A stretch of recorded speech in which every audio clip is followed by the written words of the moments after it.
یہ ہمارے پاکستان کا ایک عام مسئلہ ہے کہ لوگوں کو بغیر کسی ریزن کے، بغیر غلطی کے جاب سے آن دی اسپاٹ نکال دیا جاتا ہے۔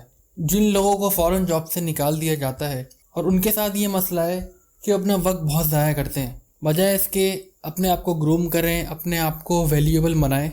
وہ یہ نہیں کرتے، یا تو وہ جاب ڈھونڈنے میں وقت گزار دیتے ہیں یا پھر وہ وقت ضائع کرتے ہیں۔ میرا ان لوگوں کے لیے مشورہ ہے کہ جن لوگوں کو جاب سے نکال دیا ہو وہ جاب تلاش کریں، لیکن اس کے ساتھ ساتھ روزانہ 2 سے 3 گھنٹے ایسے نکالیں کہ اپنے لیے اپنے آپ کو ویلیوبل بنائیں۔ اگر وہ اکاؤنٹ سے ریلیٹڈ ہیں تو ایڈوانس اکاؤنٹنگ پڑھیں، اگر وہ دوسری فیلڈ سے ریلیٹڈ ہیں تو ان کو اپنی فیلڈ میں مہارت حاصل کرنے کے لیے جتنی کوشش کر سکتے ہیں وہ کریں۔ ضروری نہیں آپ کے پاس ڈگریز ہوں، ضروری نہیں آپ کے پاس سرٹیفکیٹس ہوں، لیکن ایکسپیرینس بہت معنی رکھتا ہے۔ اگر آپ کے پاس وہ ساری نالج موجود ہے جو آپ کی فیلڈ سے ریلیٹڈ ہے تو اس فیلڈ سے ریلیٹڈ پروجیکٹس پر کام کریں، پروجیکٹس بنائیں، اور اس کے بعد ان پروجیکٹس کو باقاعدہ ایک بلاگ کے اوپر ڈالیں، تاکہ کل کو آپ کسی بڑی فرم میں جائیں تو آپ دکھا سکیں کہ ہمارا یہ کام ہے۔ میرا ان لوگوں کو یہی مشورہ ہے کہ please don't waste your time is money and time is everything, تو پلیز ڈونٹ ویسٹ اٹ۔ اپنے آپ کو ویلیوبل بنائیں